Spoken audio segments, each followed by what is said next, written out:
Welcome to Empty Nesters True Crime Podcast, where we explore chilling mysteries and dark secrets. With their nest now empty, Susan and Nancy have more time to uncover the truth and venture into the unknown. Let's step into the shadows together, shall we? Hey Nancy, how are you? Hi Susan. Look at you with those new glasses on over there. These are my readers because I have my contacts in. Oh, that's why I don't normally see you wearing readers. They look nice. Well, I have to read them. I have like 12 different readers. They're all stashed somewhere, and when I need a pair of readers, I can't find them. Sometimes I'll have them on my head as I'm looking for a reader. I've done that. We have or all I'll over be the like, house. Where's my phone? And it's like in my hand. But you look very pretty today. Well, thank you. Did you and Matt have a lunch outing or something earlier? Oh, we sure did. Oh, that's why you're all decked up. He had to get his oil changed in his truck. So I went and picked him up and we got a pedicure.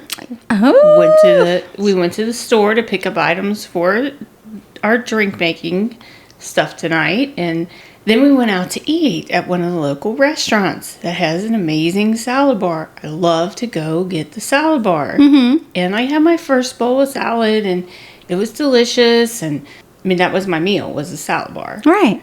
And it's perfect for lunch. It's $12.99.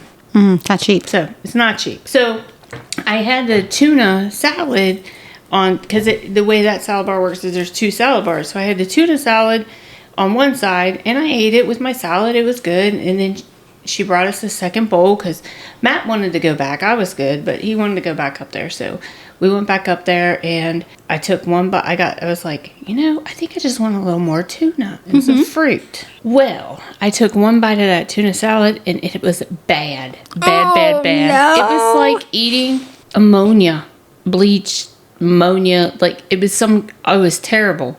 So Matt waved the waitress over, and she come over, and she was like, I was like, tuna. She's like, is it bad? It's like she knew, and I was like, yeah. And it was like, okay, I'll take your bowls. Do you want another bowl? And I'm like, no, I do not want another bowl. I'm full. I'm good. And your appetite's probably gone after that.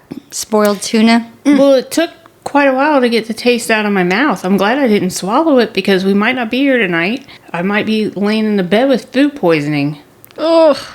That's the fear about salad bars, right? Stuff being left out or... So, I hate it because it's one of my favorite places to go get a salad at the salad bar, but I just don't think I can go back. Yeah, I don't blame you. Where are we going tonight, Susan? We're going to Utah. Ooh, yeah, okay, Utah. Mm-hmm. And that's why there's root beer in our drinks tonight. Ooh, this drink is good. It is a good one. Mm-hmm. It's a Nancy drink. Because I don't, like them strong bourbon or all that, but this is good. Mm-hmm. Calling this one Rootin' for Justice. I like that. So we're going to talk about Eric and Kouri Richins. I know you know this story. This is not something you don't know. That's a good one. Mm-hmm. Yeah. Eric was born on May 13th in 1982 to Linda and Jean. They're a well-known wealthy family in Summit County, Utah. Eric was brought up in the Mormon church. He was a hard worker, fluent in Spanish, loved the outdoors and hunting. He helped on the cattle ranch that his family owned, and he loved sports. He had two sisters, Katie and Amy. Eric met Kouri when she was working at Home Depot as a cashier. Eric owned his own business, and he had a business partner, and he owned a stone masonry construction business. So he was in Home Depot a lot. Mm-hmm. One of the cashiers could see Eric was interested in Kouri, and he was interested. Even his workers would come in and be like, Eric kind of likes you. Well, the co-workers suggested that he go through Kouri's line, and the other cashier really encouraged him to ask Kouri out. So he did, and they began dating. They married on June 15th, 2013, and had 3 sons. And Eric loved being a father. He coached the kids' sports teams. He taught them how to cattle ranch. He was just very hands-on dad. And during that time, Kouri became a real estate agent. This couple seemed to have it all. They were wealthy, healthy, and happy to everybody on the outside. But things are not always what they seem. On March 4th, 2022, Kouri made a 911 call at 3 a.m. Her husband was cold and unresponsive. The sheriff's department, along with EMS, came to the house, and once they got there, they realized that there was nothing that they could do for Kouri. Kouri was pronounced deceased. Law enforcement wanted Kouri to write down everything that had happened that night, so she had stated she had given Eric CPR. But law enforcement, when they look at this, they knew that was highly unlikely because Eric still had a lot of blood in his mouth, and if she had given him CPR, he would not have had that. Kouri told law enforcement that the couple were celebrating that night. She had closed on a $2 million home that they were going to buy, her and Eric, and then she was going to go ahead and flip it. It was unfinished, but Kouri did this. She would buy homes, flip them, and then sell them for more money. This one sounds like it was going to be a big cash. Well, this house needed a lot of work. Mm-hmm. And Eric just did not feel like that was something that they would have to put more money into it. Okay, so he wasn't as excited. He wasn't going to do it. Yeah, okay. So, but Kouri was going ahead with it anyway. Oh, okay. So she brought her husband, according to Kouri, they were celebrating, and then she brought him a Moscow Mule around 11 p.m. in bed. Does Paul bring you drinks in bed? No. I mean, mixed drink like a Moscow Mule, he don't bring those to you in bed. He does not. My husband doesn't either. So at that time, I believe it was their 9-year-old son, had a nightmare. So Kouri left the room to tend to their son, and she told the officers that she left her phone charging on the nightstand. When she returned at 3 a.m., Eric was cold and unresponsive. She also stated at that time that to law enforcement that Eric had a pill problem. When they asked to see the pills, Kouri stated, well, the maid moves them all the time. So they have a maid, which tells you they're pretty well to do. Come to find out, this $2 million house was not closed on. Oh, it had not closed yet. And Eric was going to tell Kouri, maybe he had already told her or whatever, he was telling her that they were not going to purchase that home because it was not a good investment. Kouri allegedly did not like the answer. Kouri likes things Kouri's way. So Eric has passed away, and the next day, Kouri goes ahead and closes on that $2 million home. She did. Mm-hmm. The day after he dies, she throws a huge party at that home. She is seen drinking, celebrating, like nothing's even happened.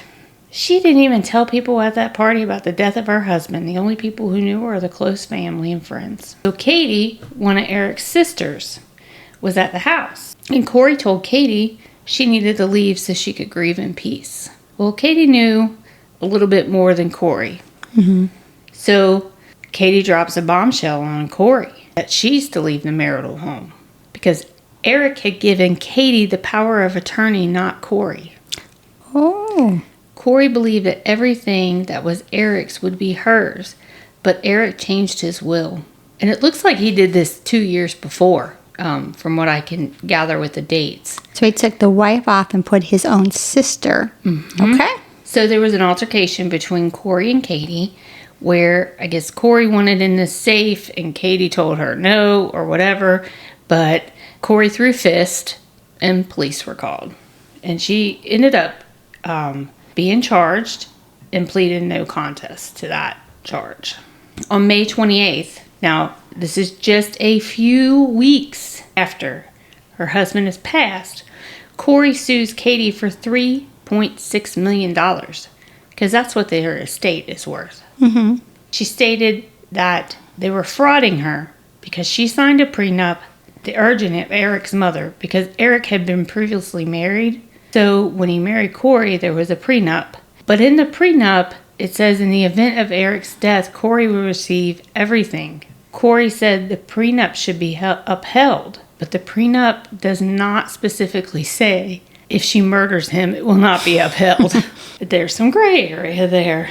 Katie turns around. I think Katie's a badass. Katie turns around and sues for $300,000 because Kouri's being investigated for murder. The investigation is very hush-hush during all this. The investigators are keeping everything hush-hush because they want Kouri just to go on, like, believing she's going to get away with murder. Right. Kouri.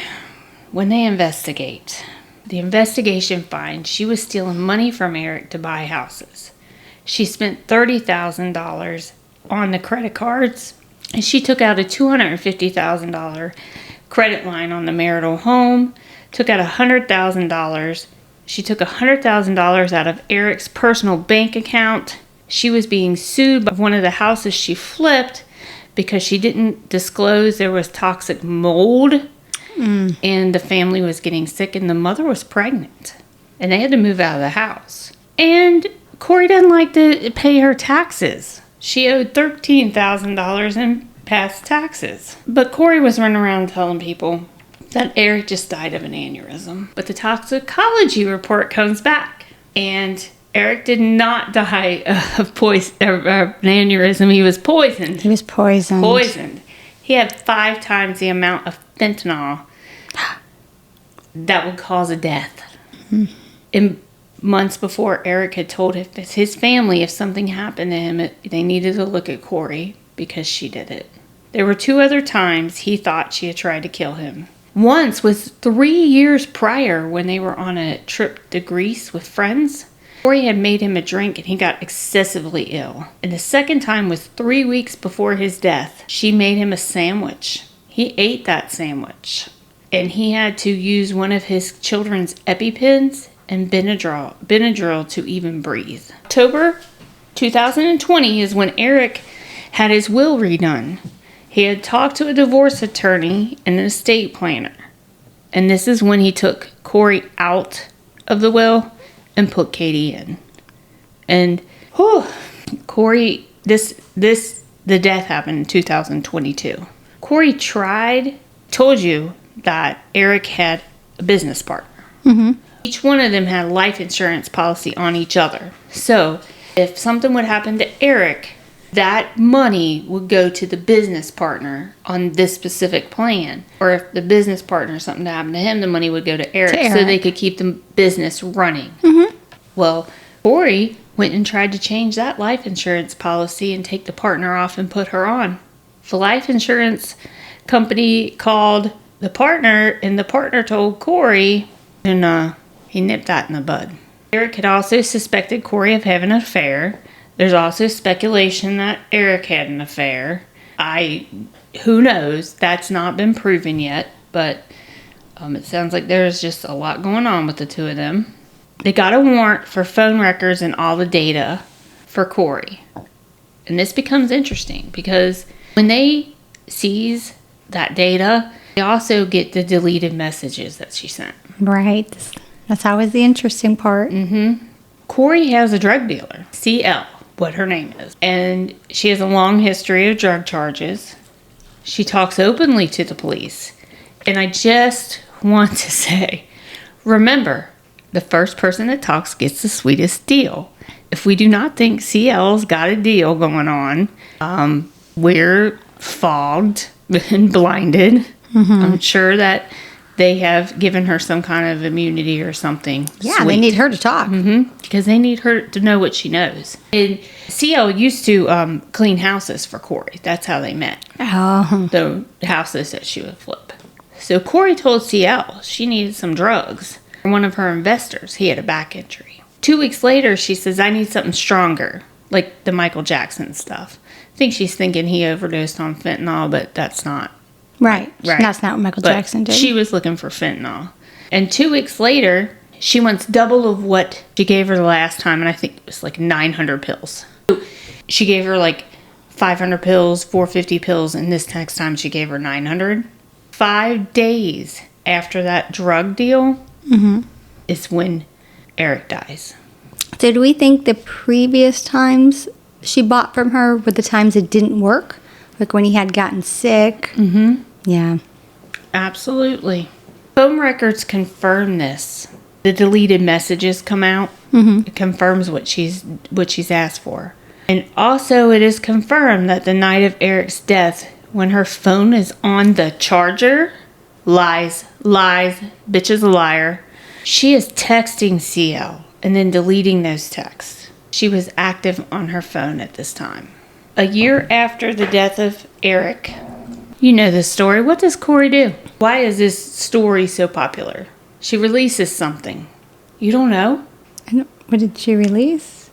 A children's book on grief. Oh, yes. Oh, yeah. We're going to make money now off of... She authored a book, folks. Yes, I remember now. Are You With Me? And she dedicated it to Eric, to my amazing father and husband. Loving a wife. Mm-hmm. Why not profit on his murder? We know you like money. At this time, the boys are 10, 9, and 6 when the book come out. She said she wrote the book because she couldn't find a book that really was dealing with grief, and they were struggling. Well, and she could profit off her dead husband that she allegedly murdered. Kouri Richins wanted her freedom and $3.6 million. And the only way to get that was if Eric was what TikTokers call unalived. But karma's a damn bitch.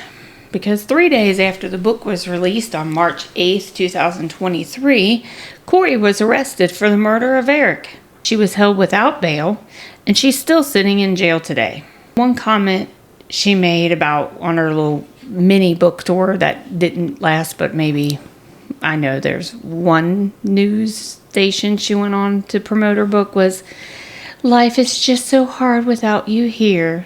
I bet it is now. Yeah. In jail, she is on calls about selling her story when she's found innocent. She's already trying to sell her story. The judge shut that shit down by issuing a gag order. She was supposed to have a hearing on May 19th, but new charges were brought against her, like intent to distribute. It was also found she actually had 4 life insurance policies totaling $2 million on Eric. So he's already worth 3.6, but that's not enough. Children are in the care of one of Eric's sisters. I'm not real sure which one it is, if it's Katie or Amy. I think it's Katie, but I'm not 100% sure. The whole family sounds like they're stable and well put together, and I'm sure those children are in amazing hands. Recently, Kouri's come out with a statement to Dateline, and this is what she says. "I've been silent for a year, locked away from my kids, my family, my life. Living with the media, telling the world who they think I am, what they think I've done, or how they think I've lived. And it's time to start speaking up. You took an innocent mom away from her babies, and this means war." Her attorneys withdrawed. Interesting. Her team withdrawed because of... Say it, Nancy. What word are you trying to say? Irreconciled differences? Yes! Irreconciled differences. And reconcile differences in non-waivable situation. And then Kouri makes another statement. Great devastation.